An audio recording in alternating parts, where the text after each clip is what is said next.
Next, on Current News, President Joe Biden commemorating the 100th anniversary of the Tulsa race massacre, a look back at what happened a century ago. Plus, it's been weeks since the crucifix in front of St. Athanasius Church was knocked over. We have the latest in the push to rebuild. The Vatican published a long-awaited revision of the Code of Canon Law. This is a change of one word, but it's one word that tells the whole story. What this means for the church going forward. You promised obedience and respect to be my successors. I do. And 10 new permanent deacons are ordained in the Diocese of Brooklyn.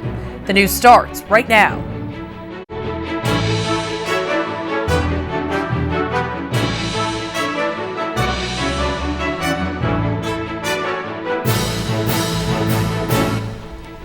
President Joe Biden visiting Tulsa, Oklahoma to commemorate the 100th anniversary of the Tulsa race massacre. Good evening, I'm Christine PERSICHETTE. But even a century later, the racial divide in our country still runs deep. Britt Conway has a look back at what happened through the eyes of one of the last remaining survivors and a look ahead at the battle over reparations. Greenwood, Oklahoma, 1921, a vibrant, affluent city within a city in North Tulsa, home to more than 300 Black-owned businesses, where entrepreneurs, art, and culture flourished. It became known as Black Wall Street. Now, it's known as the site of a horrific massacre. Viola Fletcher was just 7 years old then. They were killing people and burning houses. We could see people running and people laying on the ground, probably bleeding from being shot and killed. As many as 300 were killed. Smelled smoke with houses burning. A community burned to the ground, 35 city blocks destroyed, 10,000 Black Tulsans left homeless.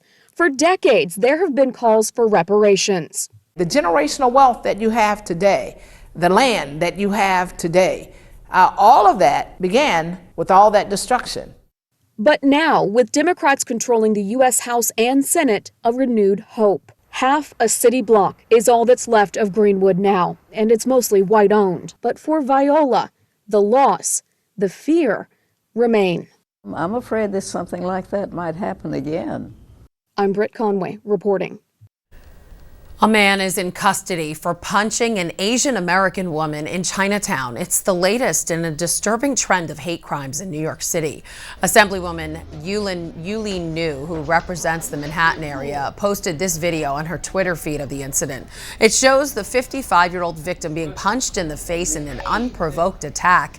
Police say she was taken to the hospital and is in stable condition. Meanwhile, the suspect is awaiting a psychiatric evaluation at a hospital. The NYPD is dealing with a spike in hate crimes against Asian Americans. Through May 2nd of 2021, police investigated 80 possible anti-Asian crimes, almost 3 times the number of crimes reported in 2020, which was 28, and about 26 times the number in 2019, when only 3 crimes were reported that entire year. There were other incidents of violence in the city over the Memorial Day weekend. Mayoral candidate and retired NYPD captain Eric Adams released a statement denouncing them, citing 2 subway slashings, a fatal stabbing on the Lower East Side, and rising concerns over drug use in Washington Square Park. Adams is calling on Mayor Bill de Blasio to adopt his anti-crime policies. They would reinstate the NYPD's plainclothes unit, increase resources for gun violence divisions, and require dangerously mentally ill people on the subway to receive mandated treatment. Meanwhile, police officers are still stationed in front of St. Athanasius in Bensonhurst. A crucifix outside the church was vandalized a couple of weeks ago, and the suspect was arrested. But a recent spree of attacks on houses of worship have made parishioners uneasy. Politicians are noticing. New York City mayoral candidate Andrew Yang visited the church to speak with the pastor, Monsignor David CASSATO. To find out that this person was involved in a number of other attacks of a synagogue, of other people on the train. So it really brought together, first, great policing. Secondly, they caught someone that was in the streets probably would cause more damage. We need to be very vigilant.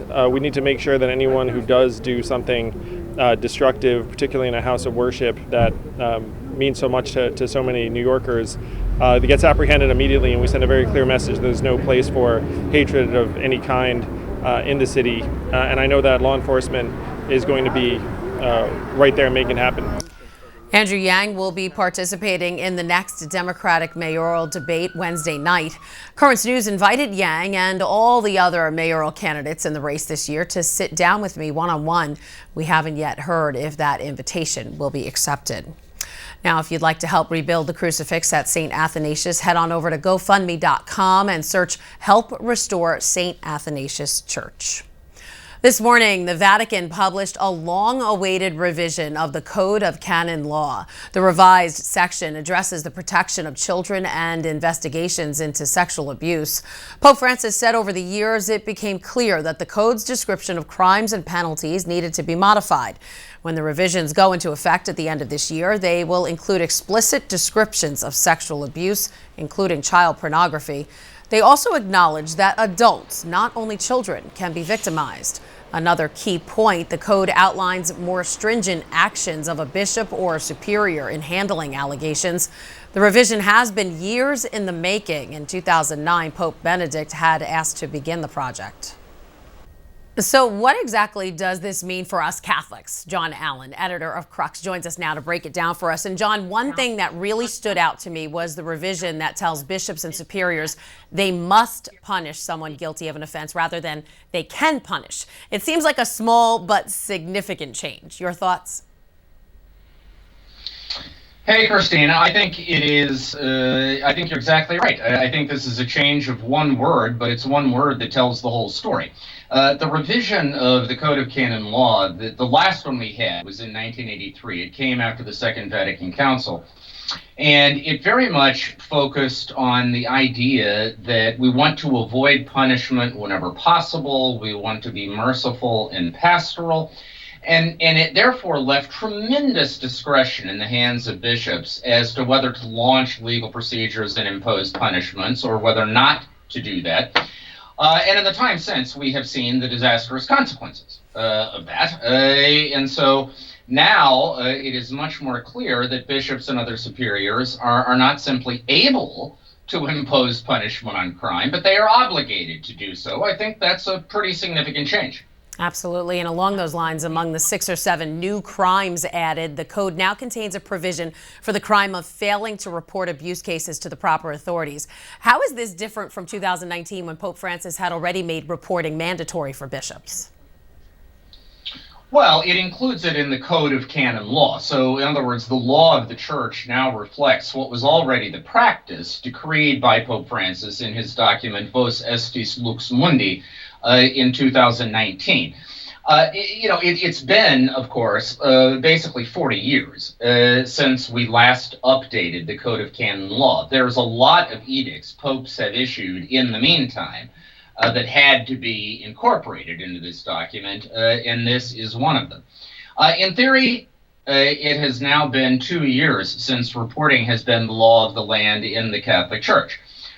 This revision obviously is intended to reflect a new seriousness about enforcing that law, and therefore, Christine, the real question will be, going forward, are we going to see more of these cases? Are we going to see bishops and other superiors become more energetic about using the tools that have been provided to them to enforce this reporting requirement and the other requirements in the code? Right, we'll have to wait and see. And the word minors is taken out of the new version. The crime of grooming has been added. Are these significant changes?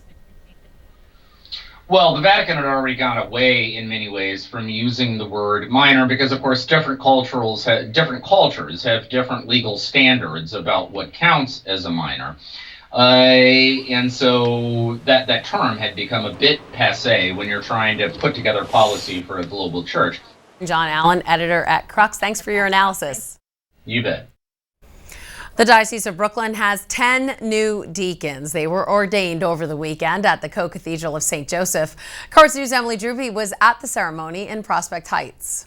10 men becoming deacons in the Diocese of Brooklyn. Among them, Antonio Gordon and John KRAMER, two people who risked their own health to keep the city running during the pandemic.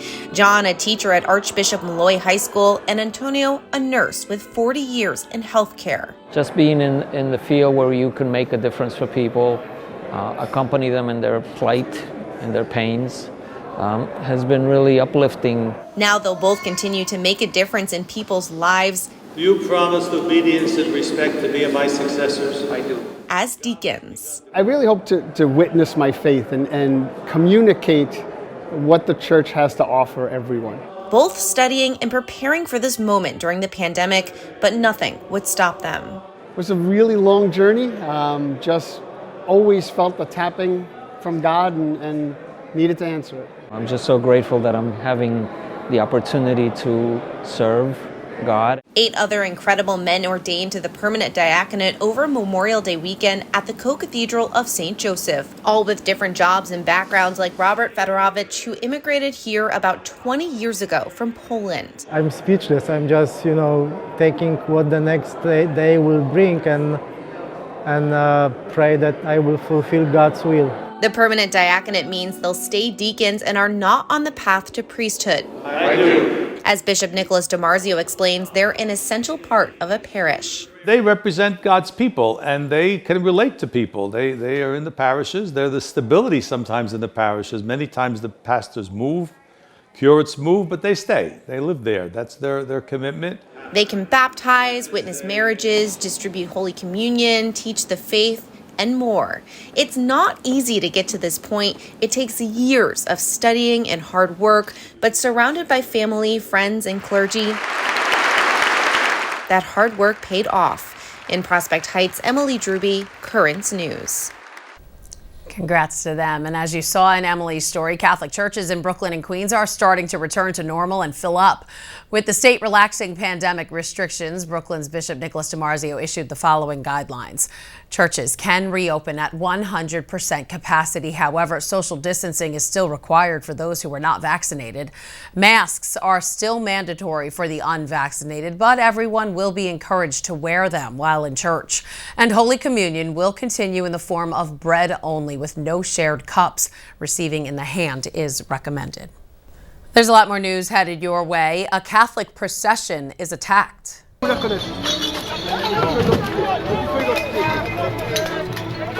We'll show you more of the violence they faced as they walked the streets of Paris. Plus, a final rosary praying for an end to the pandemic, the Pope's message to the faithful. And a priest in the Diocese of Brooklyn celebrates a huge birthday. 98 years. That's all. Don't add any more. We have more from him and his storied life after the break. There are now some big changes to the tablet website. You can get personalized access to the Catholic news you value. Sign up for free at thetablet.org.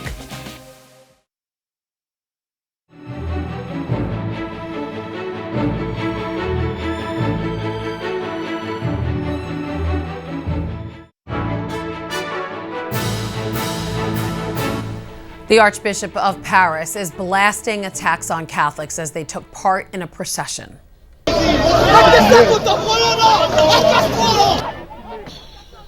They were walking through Paris in the March of the Martyrs when a group of 10 men attacked them, tearing down flags and throwing objects. 2 elderly people were reportedly knocked to the ground, with one later requiring stitches for a head injury. The marchers were commemorating the 150th anniversary of the murder of Paris's Archbishop and other Catholics during an insurrection against the French government. Around 50 demonstrators then blocked the procession, during which leaders decided to stop. They waited and prayed until the police arrived. Archbishop Michel Aupetit saying, quote, "We are troubled that what we preach, a God of love, can arouse so much hatred, so much anger." Pope Francis marked the final day of his month-long Rosary Marathon to bring an end to the pandemic.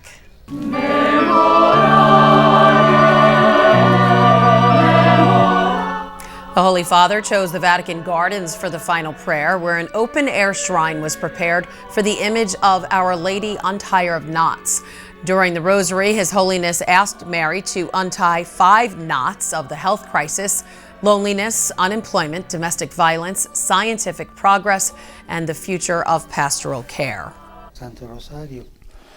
Each day, holding in our hands the crown of the Holy Rosary, we have turned our eyes to you, Mother of Mercy, beseeching you that the pandemic might end and humanity might resume daily life with greater security. At the end of the ceremony, the Holy Father crowned the image of the Virgin Mary, praying that, like Mary, we too might consecrate ourselves to God's service. A big celebration for a priest in the Diocese of Brooklyn. Father Frank Labita turned 98 years old, making him the oldest priest in the diocese. Currents News' Emily Drewby went to the Immaculate Conception Center in Douglaston to find out more about his incredible life.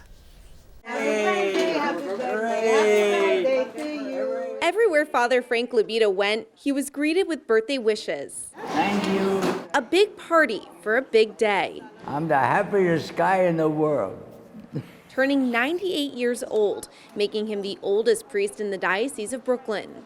98 years. That's all. Don't add any more. Many of those years spent as a priest, something he knew he wanted to do at only 14 years old. I was aware that there was a lot of suffering in the world. And I thought to myself, well, if I become a priest, maybe I'll be able to help people with their problems and they'll be at peace. Coming up on 72 years of being ordained, Father Frank has brought his big smile and positive energy to churches across the diocese. Did you make a good wish? Oh, did I? This year, he celebrated at the Immaculate Conception Center in Douglaston. What's the secret to 98 years? Try to always be good and kind and patient and loving with people. He shared a special day with 7 priest ordination anniversaries. Father Robert Chuck has served for 55 years. I was just thinking about all the places I've been. God really writes straight with many crooked lines. It's hard to follow them sometimes, but he's still in charge, and I'm still following. Following God and being there for people, a crucial part of the priesthood for all 3 men, including Father Frank. Help people, be kind, never scold, never yell, be loving. Words to live by and words Father Frank still lives by. In Douglaston, Emily Drewby, Currents News. And happy birthday, Father Frank. And if you'd like to celebrate new priests of the diocese, you can watch the priesthood ordination live right here on Net TV. It takes place this Saturday, June 5th at 11 in the morning from the Co-Cathedral of St. Joseph. And to find out more about each priest getting ordained, you can pick up a copy of the tablet this week. You can also subscribe to the paper. Just go to thetablet.org/subscribe or call 877-883-8356. Still to come on Currents News, we speak with an author on the impact Catholics had during the Revolutionary War and the direct link between the military and vocations to join the priesthood in the United States. We'll explain after the break. Do you have a story idea or want to share a tip? Email us at newstips@desalesmedia.org or call our 24-hour number 718-517-3122. We'll be right back.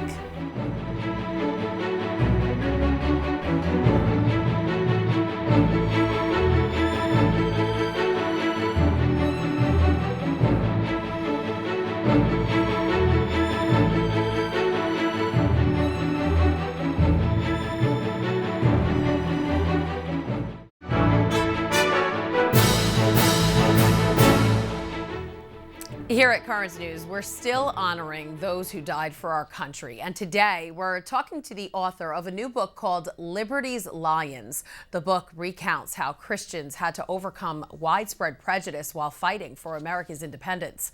Author, journalist, and teacher Dan LEROY joins us now. And Dan, you say Catholics were crucial to America's founding, and yet historians often overlook their role. So what would the American Revolution have been like without these Catholic heroes?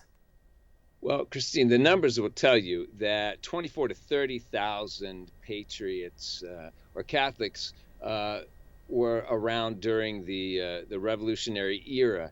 But among those 24 to 30,000, we're talking not just about patriots, but leaders, militarily, economically, intellectually, and of course, spiritually. What would the revolution have been like without John Barry, the Commodore who's the father of the American Navy? What would the revolution have been like without the Catholic financiers who raised the money to keep the fight going? Would there even have been a revolution without Charles Carroll of Carrollton, who saw before all the other founders that a break with England was not just necessary, but it was also possible? Wow. In the book, you wrote about what life was like for Catholics in America during the 1650s. Let me read a quote from the book. You wrote, "Catholics in the colony had to keep their worship secret and their beliefs quiet in public. The faith went underground, nourished behind closed doors on the Jesuit plantations and the manors of the wealthy, and served largely by circuit riding priests." So did you see similarities to society today? I did. A lot of this book was completed last year, and as everybody knows, last year churches are closed. You cannot attend Mass. Easter is a washout, and it's certainly a great reminder of that old saying, the more things change, the more they stay the same. It certainly was a reminder that a lot of things that we take for granted can be taken away, and as a reminder to me in writing this book of the extraordinary faith of these revolutionary era Catholics, especially the fact that they are joining a cause with people who have been persecuting them pretty steadily for the 150 years prior to the revolution. And we think about the fact that most of these 24 to 30,000 Catholics joined the Patriot cause. It's even more remarkable when you consider what they had to go through. It wasn't a slam dunk decision by any stretch. Right, and one of the people you mentioned in the book is Polish General Thaddeus Kościuszko, a recognizable name here in the Diocese of Brooklyn. The Kosciuszko Bridge connects Queens and Brooklyn. How did his faith play a role in his mission? Kościuszko, even though he's a child of the Enlightenment, like a lot of the folks mentioned in this book, he had a very deep, very devout Catholic faith, and that's reflected in a prayer that's mentioned in Liberty's Lines. One of the last things that Kościuszko wrote, a prayer for himself and for humanity that is very clearly the work of a guy who was a serious Catholic. Wow, this sounds great. I can't wait to read the entire book. Author Dan Leroy, thanks so much for being here. Thank you for having me. It's a great pleasure. And if you'd like to pick up a copy of Dan Leroy's book, Liberty's Lions, head on over to sophiainstitute.com. A top church leader says the military is the largest single source of vocations to the priesthood in the United States. Archbishop Timothy Broglio, who heads the Archdiocese for the Military Services, says a survey from the Center for Applied Research in the Apostolate shows 4% of those ordained in 2020 wore the uniform of one of the services, and 13% came from families whose mom or dad were in the military. The Archbishop also said there are currently 43 seminarians who are also studying to work in the Archdiocese of Military Service, meaning they will at some point minister to the men and women protecting our country. And that is Currents News. I'm Christine Persichetti. Thank you for joining us because we are putting your faith in the news. Hope to see you again next time.